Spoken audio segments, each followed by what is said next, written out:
Hey, what's up, guys? I hope you're enjoying the Be the Difference podcast.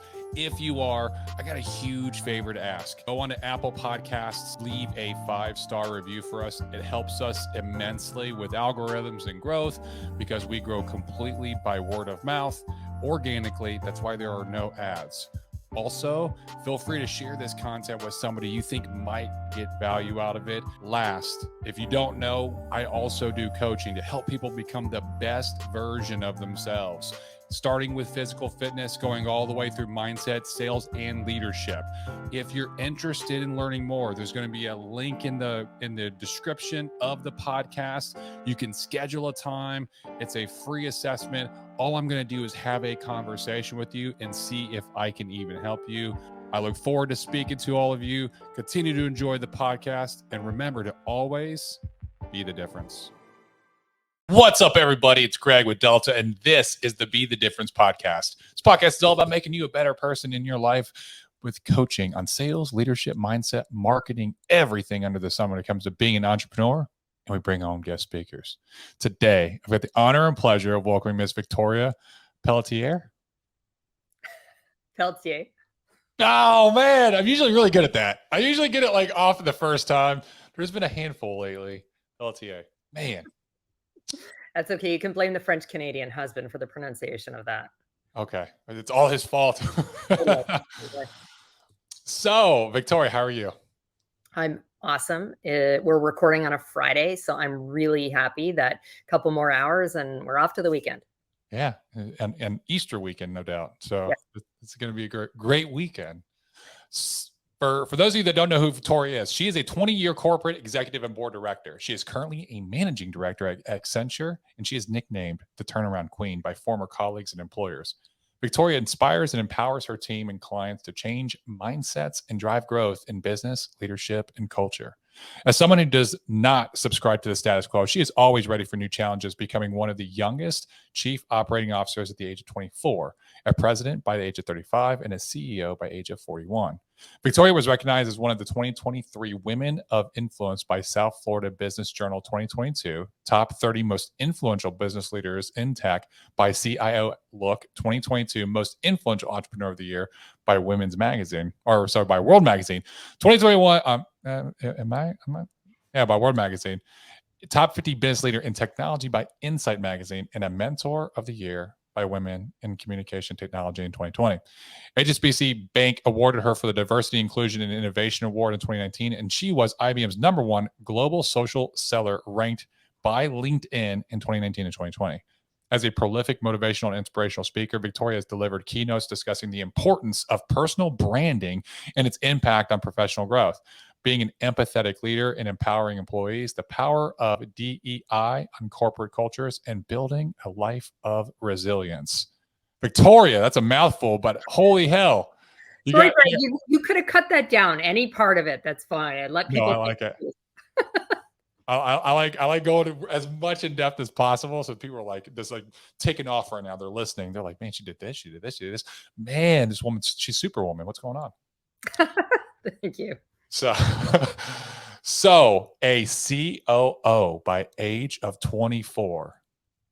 Yeah, that was it was quite a big stretch role for me. I had got, prior to that, I had been working for a bank all throughout university and got promoted up through the ranks, leading large scale operations, contact center primarily. So when I got headhunted for the role, it was because there were a couple of very big check marks for me stepping into that role. One, significant financial services experience, and they had many banking clients, and two, running large scale contact centers. And at the time, and so this was a BPO organization, business process outsourcing. And so I think 20 something years ago, a lot of that was like outbound telemarketing, sales, customer service, tech support. So again, I had lots of the ticks in the boxes, but many I didn't. So in that role, I led every functional area except for finance. So sales, marketing, technology, HR, all came into me in addition to running the operation. So it was a stretch. I needed to get really comfortable leaning on and hiring team members who knew all the things I didn't, and those that were, much smarter and more adept at many things, and then lean into the things that made me really uncomfortable and try and bridge prior experience into this new environment. Yeah, being 24 and having that level responsibility almost thrust upon you at that time. I mean, that's got to be one. It's got to be super nerve wracking, right? It seems like you have nerves of steel that you were up to the challenge. So that's good. Yeah, that's right.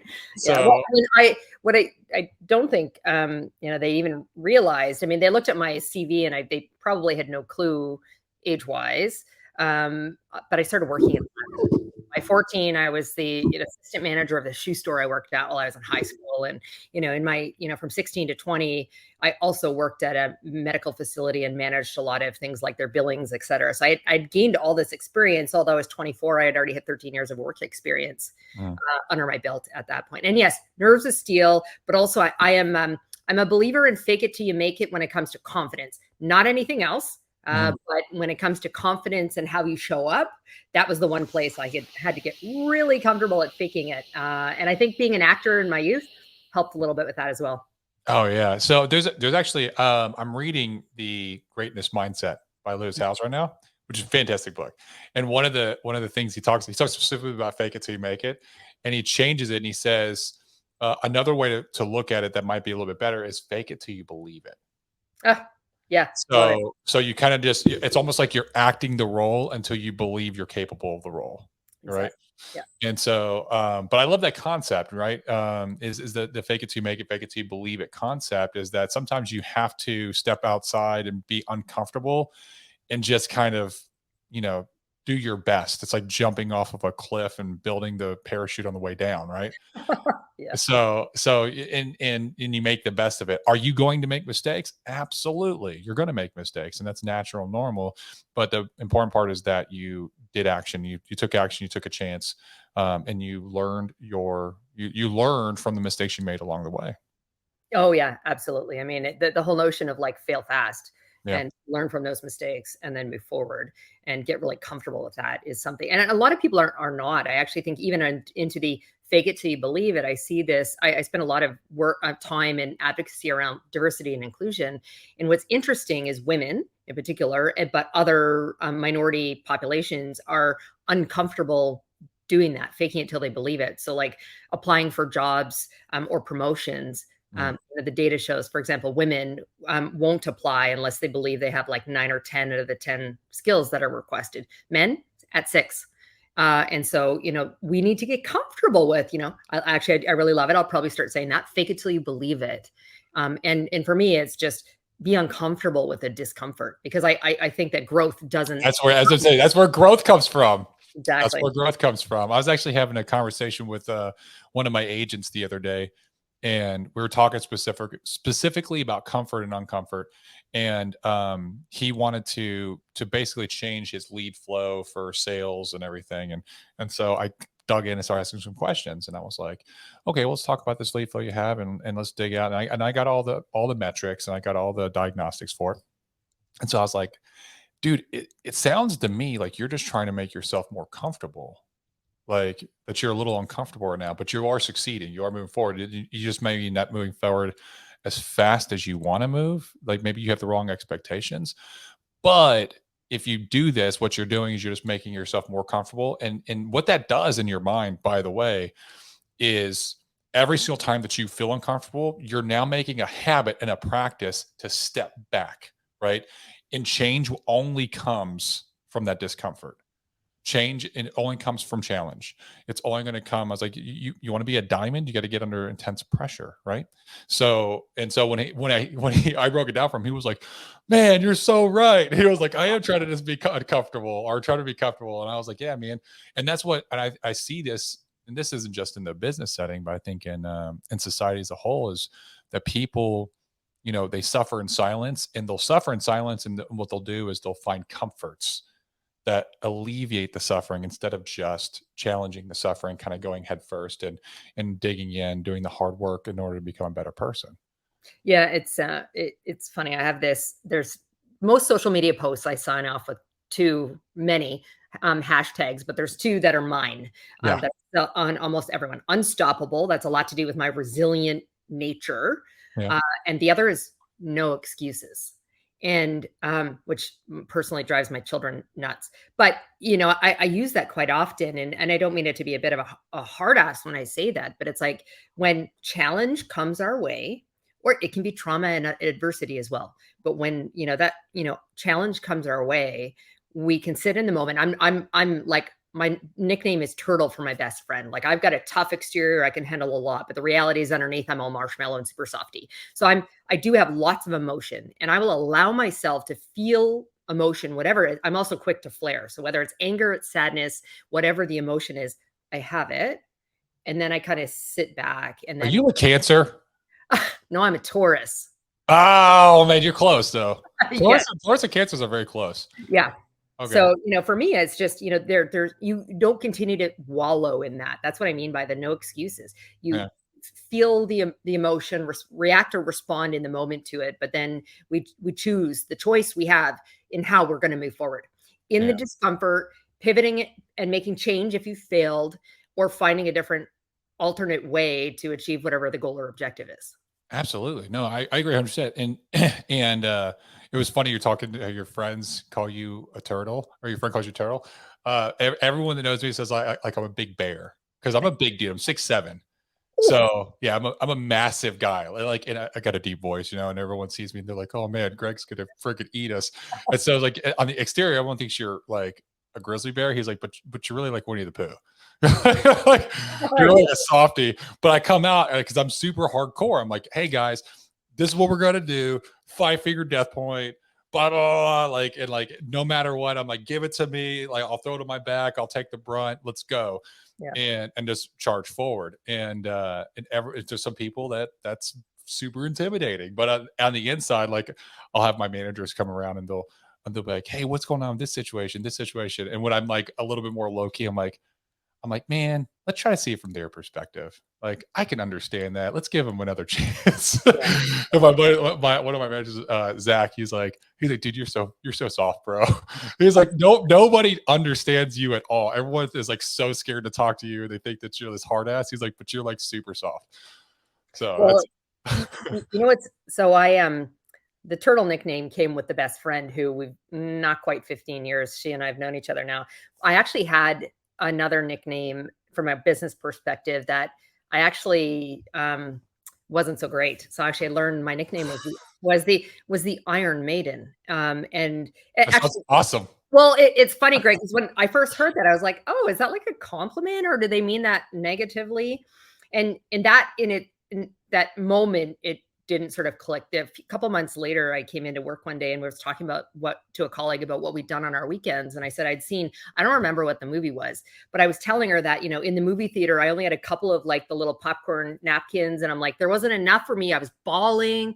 And she looked at me and she's like, oh my God, Vic. She's like, I thought you'd be the type of person who laughed at people who credit movies. That is when I realized, like, the Iron Maiden probably wasn't meant certainly as a compliment. And I'm like, but if that's perception becomes reality, and that is people's reality. And so for me, that's actually, I was like, okay, well, so I'm not showing up in the way that I actually am. And that was because I thought I needed to wear a bit of a mask. And some of that was my own vulnerability. So being an executive at such a young age, the only woman for a very long time, I'm often in male dominated industries or environments. And a lot of even has to do with my past. Like, we're the whole person that shows up every day. So like my fears and insecurity from my youth, showed up as well. And so I thought I needed to be strong all the time. I've been through 18 mergers and acquisitions. I'm usually handling a lot of the integration and, transformational work. And that comes with some tough decisions, but no one ever saw how hard those were for me, that I shed tears when I left the office for the hard stuff that I had to do and maybe impacting other people's livelihoods at night. And so that was another moment for me to go, okay, like it's not me. So I need to start to, again, model a very different, behavior, be more vulnerable in front of people, and just be kind of the authentic self that, like, my friends know me for crying all the time. Yeah. And it sounds like a very transformational leadership journey, there's a few underlying concepts there. One is expressing that vulnerability. And as a leader, especially as a young leader, when I was in the military as an officer, I thought I had to act a certain way. And when I later on, when I realized I could be more vulnerable and show different sides of me, I was multifaceted and multidimensional, that it actually connected with more people.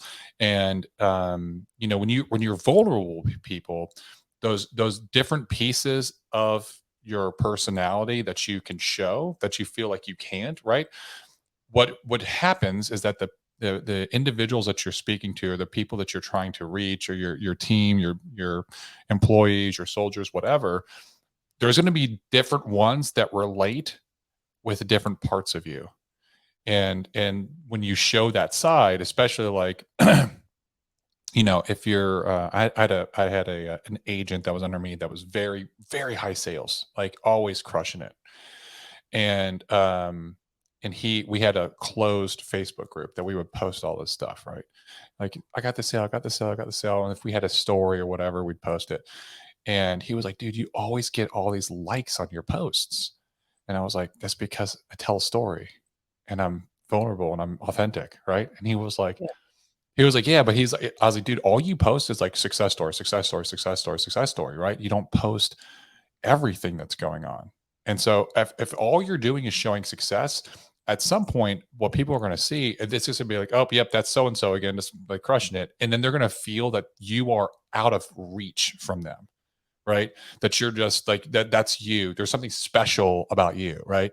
I was like, instead, he had this situation happen. I was like, why don't you post about this and say this, this, that, the other? And he was like, he felt real nervous about it. I was like, I promise you, if you post that story, you're going to get way more likes than you even recognize. Like, whatever you expect you're going to get like 2 to 3 times that. I promise you. I was like, because it's super vulnerable. It shows a different side of you, and everyone thinks that you're like this untouchable sales machine, right? Mhm. And he did, and he got he got like, he was used to getting like 5 or 6 likes, and he got like over like 150. And Awesome. like all these comments, they're like, man, I never knew, that's crazy. And I was like, now people relate with you, because people don't watch superhero movies. People don't like Superman because he's invincible. People like Superman because there's times when actually he can fail and make mistakes, and it's how he gets through those times whenever he's at his weakest that he still finds a way to push through, push past, and end up you know, succeeding. And so that's that vulnerability piece. But the other is to know yourself, or to know how you're perceived, which is emotional intelligence at its core, right? And when I was an interrogator, one of the things they taught us was um, the one of my favorite quotes is "Nocete ipsum," which is know thyself. Mm. And in the Greek Parthenon, and when it was written, it wasn't written like most people assume, like, oh, know who you are, know everything about yourself. And it was not written in that sense. It was actually written, know how you are perceived by the world. Mm. And so when you present yourself and know how you're perceived, then you can tailor your actions to get the perceptions that you need to accomplish what you want to accomplish. And it was emotional intelligence even back then. And so it's one of my favorite quotes, and it was something that we trained on. So like knowing how to show up, what to say, how to say it when we're in an interrogation booth, to get certain reactions from the prisoners, from the detainees. I imagine that's why you went into sales and you're so I did. So when I was getting out of the military, I did some personality tests with there's all these different headhunter companies that yeah. do with what junior military officers. They're like, we're going to connect you with, you know, Fortune 500 companies, blah, blah, blah, and executive level positions. And so they do these tests, and they score you based on how you rank, but they put you in different categories. And so two of the categories that I scored very high in was leadership and then sales. Like I scored unbelievably high in sales. I'd never done sales. I was just, you know, just used to, I guess this is very influential. And so they were like, you got to go in sales, you know? And so they were trying to connect me with all these sales positions, which I ended up not even going to the company. I went to work with a buddy who is, well, I'm in the Dallas Fort Worth area. He had went to the same company, and he went and worked with public storage. Mm. And he was he was on his way to become a regional vice president, and he started off as a district manager. And so he was like, hey, you can get on the same track, you can come work with me. And I started there, and I hated it. And I was like, not for me, bro. So I was there for like 4 months. I ended up transitioning out, and then that's how I got into sales. And I found some random article that was on Indeed. It was a random ad, and it was like sales leading to management, and it was some random company with like duties and descriptions. And I was like, sales and management, sales and leadership. That's me. And I was like, and it brought me back. So I was like, that's it. And the company was fake. So I tried to look up the company, couldn't find it anywhere. I was like, what company is this? Show up, it's a life insurance company. It was like a bait and switch. And I was just like, I don't know about this. But at the same time, I was like, you know what? If these clowns are doing it, I can do it. So and I've been in life insurance ever since. So somehow, it's funny. I'm a big believer in like following your passion, and which is funny because I've told my kids that I love the Japanese ikigai philosophy, and like there's a sort of a Venn diagram that shows like the thing you love to do, what you're good at, what you can get paid for, etc. And so that's kind of a philosophy I've had with all those I coach from a business perspective, but even with my own children. So I remember my younger one, I think when she was 14, she's like, Mom, so what do you think I should do when I grow up? I'm like, well, first of all, beauty, you have many years before you need to figure that out. Yeah. She goes, oh, I know, but I think it's because her older brother. How old is she? Now she'll be 19 this year. Oh man, my oldest daughter's 17. Okay. And my older one is, he's 23. And I think it was because at the time and I may use he pronouns because my younger one is actually about to transition to male. So I'll have to get used to saying two sons soon. But it was because my older son was just getting ready to go to college. But at the time she presented as a she. And I said, you know what? I said, I think I could see you going down two paths. I said, one is working with special needs kids. Because Jordan, their name has always like been, helping teachers with special needs kids. I said, or you could go into sales. And I said, because you can sell ice to Eskimos, the stuff that I've seen you convince your older brother of. And so Jordan turned to me and said, well, which one makes more money? I said, I could likely tell you that, but I said, it's going to be completely contrary to my advice to follow your passion and the things you enjoy doing. And that money will follow. And I'm also a big believer. And I said, there's your 9 to 5, and then there's your 5 to 9. And so how you start to think about money. And so my two kids are very, very different in that. But I think also from a career perspective, I've kind of taken that path. My goal was to be a lawyer when I was in university, but I worked for the bank while I was in university, and a contact center was a flexible, open 24/7. So I could work around school schedule, et cetera. That's how I ended up there. And it turns out, like you, I enjoyed leadership. And so I chose to stay in that path and never went to law school. And so I think, people need to kind of approach and take, chances on things. And you might, like that 4 months you spent, right out of the military, not enjoy it and make a decision to change. But then you could take a chance and realize you completely love it and you need to follow, and who knows where it's going to take you. My dog's barking. Oreo. Sorry. I don't know if you can hear. Yes. No, I can. That's amazing. That concept of following your passion. You're absolutely right. And for me, because I wanted to go in the military. That was something that I knew. I was just like, I want to go in the military. I want to serve. This is me, right? And I also started off as a law degree, which is crazy. My mom because my mom was like, man, you're so argumentative, and I'm so like. I could like break down things even as a kid and be like, well, the logic here doesn't, because then there's also this. And I would like look at all these other logical things like, well, if this exists, that means that this doesn't apply and blah, blah, blah, blah. And so she would give me logic puzzles all the time. She was like, I want you to go take the LSAT and I want you to go get your law degree.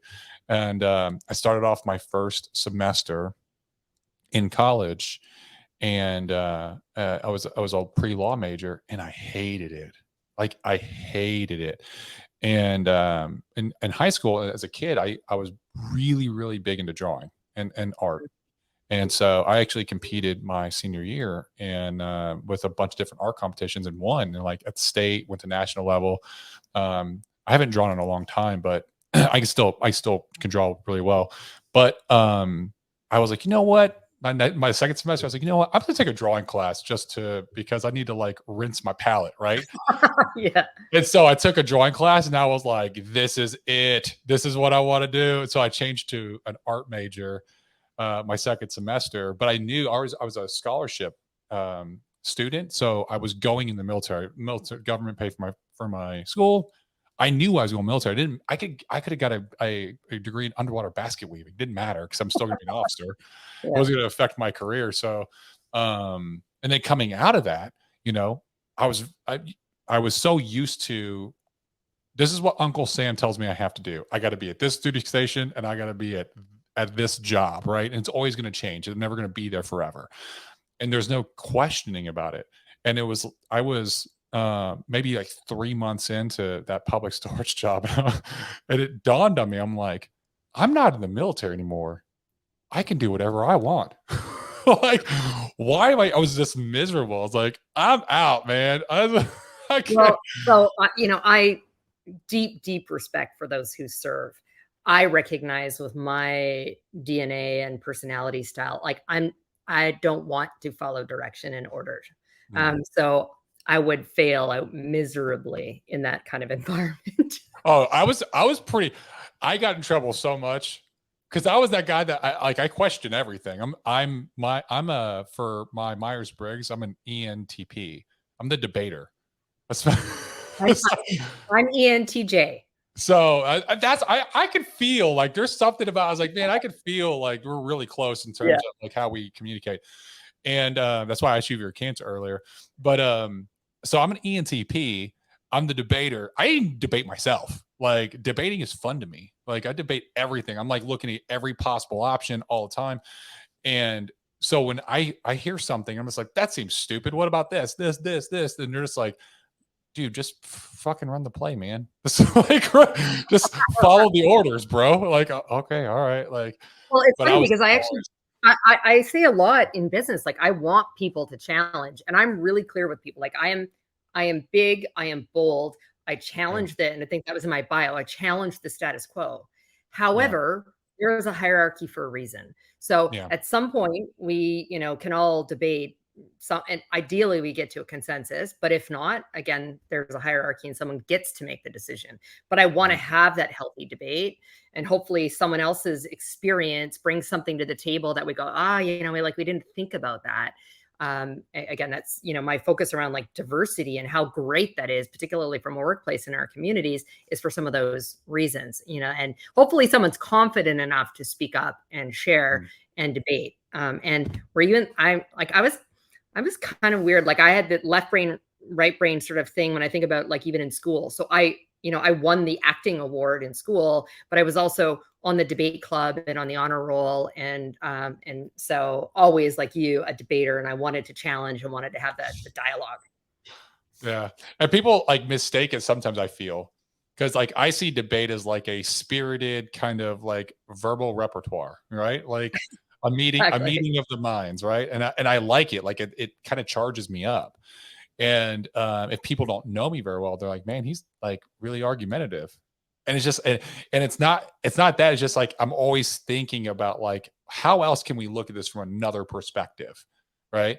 And people closest to me, they completely understand where I'm coming from. And I've actually learned, this is part of the emotional intelligence, I've actually learned to keep my mouth shut more often and just keep it in my head. And then later on, and like I talk to somebody that's like close to me, like a mentor or like somebody that knows me well, and be like, yeah, they said this, but I was thinking this, that, the other, blah, blah, blah. What do you think I should say? And it's actually helped me a lot, because I started realizing that, like, man, everyone's just like, dude, you're so you got to debate everything. It's just like, man, it's just the way my brain works. I have to learn to temper that and who I do that with. And so sometimes my husband, he says to me, like, you split hair on. I said, look, I'm much better professionally. Like, I know when I need to sit and listen. I said to him, but like, you're my person. And so I'm pretty much unfiltered, with you and the best friend. Those are the two who get pretty much everything in the head. Like, there's not a lot of filtering for them. I've just learned to do it. Are you very logical? Are you very logical? Like, yeah. So am I. Yeah. Like, to a T. Like, if it's just like, hey, you said you this, that, the other, like, it's almost like you're setting a rule in place, like, boom, this is it, right? So some people are like, man, you're like really logical about it. It's like, yeah. Yeah. So yeah, it's I guess it's something to get past. So I want to break into some personal branding, because you talked about it. We talked about it, backstage before we started recording. It's in your bio, but what are so just to kind of set the stage, if somebody's listening, probably most people listening, they don't understand. Or they've heard personal branding. They don't really conceptualize it, right? And maybe they do, but they're not experts at it. Like they haven't even really started it. They don't know where to start. How would you give them advice to get on the right path to make sure that they're doing the right things for their personal brand? Well, so I'd get them to start thinking about it. Even in some of the conversation we've had here, Greg, around, I talked about perception is people's reality, their nicknames. So, I mean, that's how people need to think about their personal brand. Like, it is what people say about you when you are not in the room. Or in some cases, they'll tell you, like, call me the Iron Maiden to my face. But that's how you need to think about it. And a lot of people just kind of inherit it. If you are not focused on, I actually say you are the CEO of brand you. So you're completely in charge. You control the narrative of what you want people to know about you authentically. I'm not, again, this isn't a fake it till you make it kind of scenario, authentically. So when you think about your brand, you can be in control and you can change and pivot over time. So if it's gone awry for you, again, you can somewhat fix that, but it might take some time. So when you're, I want to stop here for a second. How do you teach someone to be authentic, especially in today's world when it's like everyone's so afraid to like, they want to go with the flow. They want to go with what the mass messaging is, or they're afraid of judgment, of if they say something that they feel that they'll be judged. So how do you teach somebody to be authentically them? Well, we were just talking about being unfiltered, but I mean, there's in thinking about your brand and how you show up, there may be a filter. I'm not saying you're not authentic, but you need to be really mindful. So you'll notice, like on my LinkedIn page, and that's because it's very much connected to the organizations I work for. A disclaimer that says opinions are my own and not to be reflected of my organization. But there's always a reflection in both directions. Yes. The organization I choose to work for, and that their values and mission and maybe products or services they sell reflect on who I am and the choices I make to work for that organization, but also who I am as an individual reflects on my organization. So, so that's why I'll say I generally don't talk politics online. However, a big part of who I am is being a social liberal. And so I am talking about equal rights for all. I am talking about creating diverse, inclusive environments. That is a big part of my brand. So I'm going to speak about those things, but I'm not going to get into certain political candidates who I might choose to vote for. That's where the filter goes on. But I'm not going to filter when Roe versus Wade is turned over versus how I feel about, women's rights or about LGBT rights or you name it. And so that's the mindset for me when I think about how am I going to be authentically me and share true stories in a way that's going to reflect the brand and how I want to be known. Yeah. But it's not a fake character. It's who I am. So sometimes it's a fine line. However, as I say, it can be a very fine line to walk.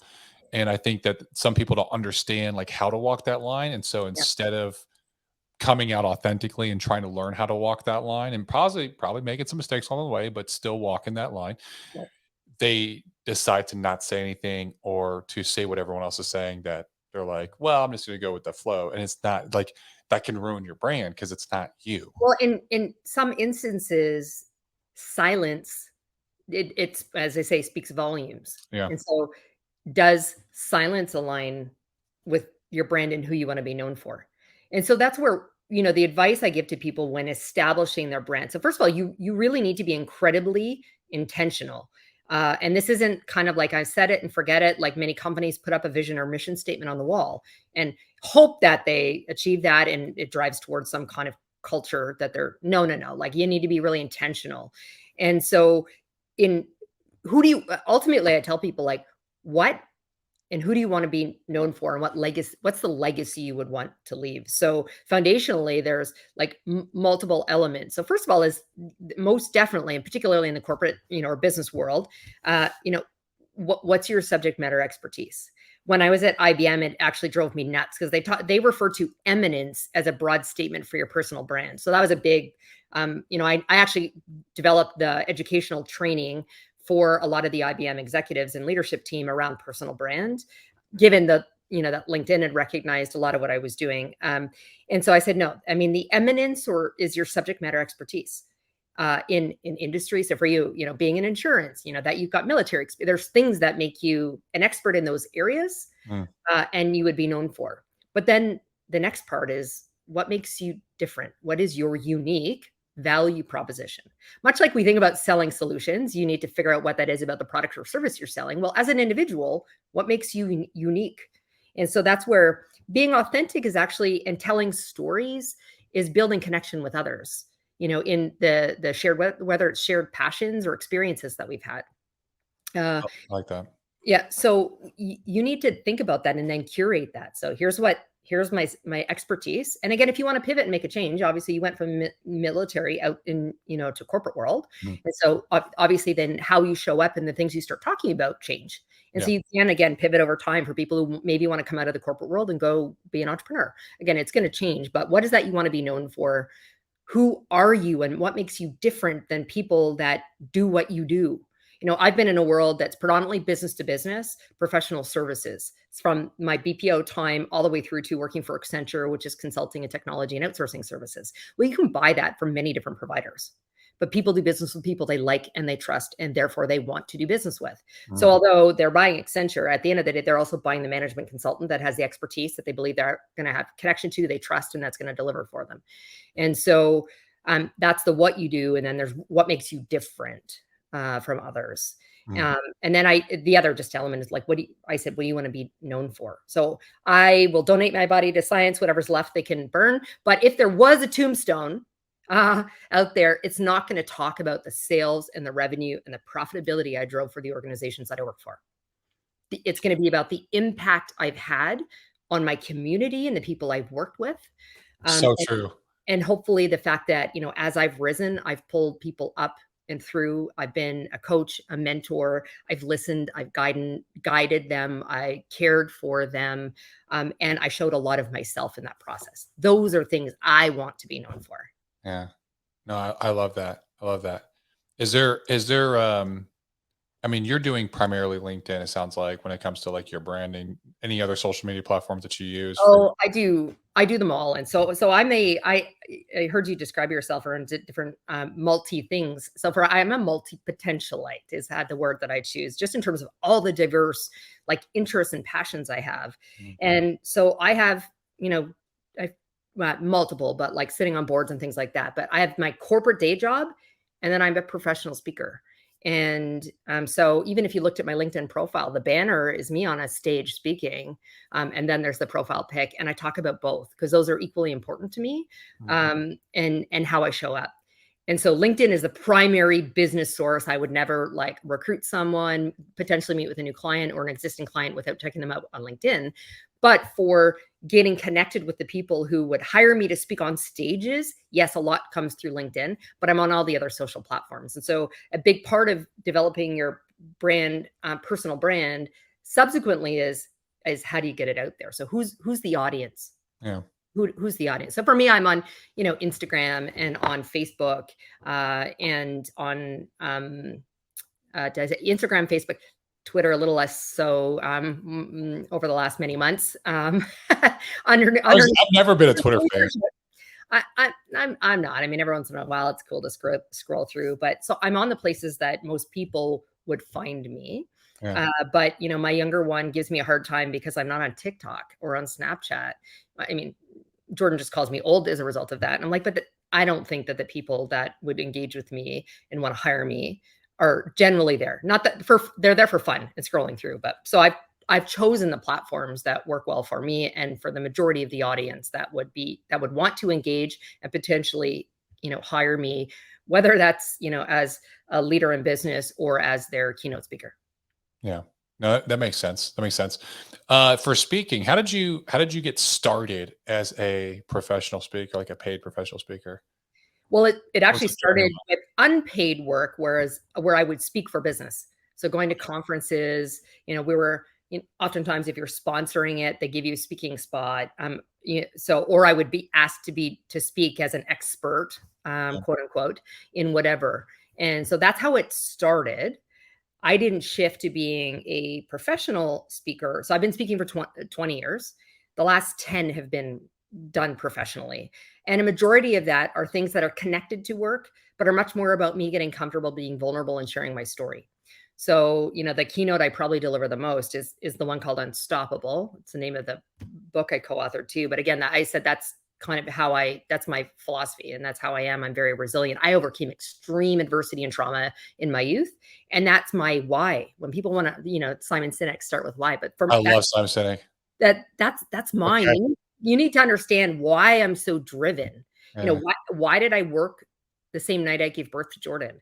My choice, she was sleeping, but why? You need to just go. And so I tell the backstory, and then I tell, here's kind of the career and life lessons that I've learned, but here's the things that got me here. So that was one. I wouldn't have shared that openly more than 10 years ago. I started to get more comfortable, not so much about my brand, but I spent a lot of time coaching and mentoring others. And I was not doing them justice in coaching them in their own life and careers without telling them more about mine and how I've learned some of the things I've learned. So I got comfortable doing it in that environment and asked to do it in settings for, International Women's Day and all these kinds of environments, to the point where then I was requested to do it and started getting paid to do it. And now it's expanded that, connectedness to the work. I've been a leader of people for a long time. So I spend a lot of time talking about leadership and culture. I do get asked to talk about personal brand around diversity and inclusion, things that are connected to both worlds for me. How I show up every day as a leader in work, and the things that are important to me to drive great culture and business. I now talk about on stage. And so there's a bit of duality in that. There's a lot of personal woven into that, but also the things I've learned from a career perspective. And these paid part of it was understanding and getting comfortable in asking, what's the worst thing someone can do? Say no, to ask to get paid to speak. But I also recognize my value and my worth. And so over the years, what I charge has increased over time. I'm nowhere near Simon Sinek, or Adam Grant or Gary Vaynerchuk charging, $250,000 or $500,000 to show up, for an hour, but I love it. I love Simon Sinek's, all of his books, really. The Infinite Game is phenomenal. I love it. That's my approach in business. And I think too many business leaders or people operate in that way, recognizing you don't, as he says, you don't win at life. Yeah. Yeah. It's so good. So good. He's my spirit animal. I saw him a long time ago. On a YouTube, and not in person, not on a YouTube video. I saw his really, really old, it wasn't even a TED Talk, but it's like a TEDx or something. And he's talking about the golden circle theory to start with why. And I was like, my mind was blown. I watched it 10 times in a row, and I was like, this guy's phenomenal. The way that he presents this and everything he's saying is just, I'm vibing with it so hard right now. Yeah, I love it. It completely changed the way that I looked at building an agency and recruiting, and even everything that I was doing with business. So such a good guy. Yeah. I would love to meet that guy in person and just have a conversation, drink a coffee. That's right. It's right. I actually listened to a podcast that was Brene Brown interviewing both him and Adam Grant, who's a industrial psychologist. Yep. I know Adam Grant. Okay. He's also good. So the three of them in a podcast, and actually it was a 2-part podcast because it was quite long. So if you haven't listened to that, go. So you get all three of them in one place. Is pretty awesome. Yeah, I like Adam Grant too. I like a lot of his TED Talks. They're really good. Yeah. So, well, thank you so much, Victoria, for coming on and just sharing your story, a little bit of your experience, some expertise, a little bit of personal branding, and everything in between. If anyone does want to connect with you, is it the best place to go to your LinkedIn? Connect with you? LinkedIn, or I do have a personal website, which is just Victoria-Pelletier, and they can choose which social platform they want to connect with me on from there. Okay, awesome. Last question I ask all my guests. You have the opportunity to sit with, learn from, have a conversation with, break bread with 3 individuals, anyone in history, alive or deceased. Who would they be and why? My deceased person is the notorious RBG, Ruth Bader Ginsburg. I have a tremendous amount of respect for a woman, a Jewish woman, at a time and age where, you know, women weren't in law school, and certainly, you know, and also being Jewish, to do everything she did. And I love that she had a supportive husband, all of that, just what she stood for. So she's my deceased. The current ones are likely the Obamas. I love seeing the work that they've done since they've come, you know, out of the White House. And again, a lot of what they stand for just kind of connects deeply with me. Nice. I love that. So thank you so much for coming on the podcast, Victoria. If you're watching to now, then obviously you got some value. So do me a favor. Share this content with other people that can also get value, that can learn, that can grow, that can change their perspective, right? It means the world to both Victoria and I if you can share this content, but it only takes you about 60 seconds to rate, review, subscribe, or share it. This has been the Be the Difference podcast.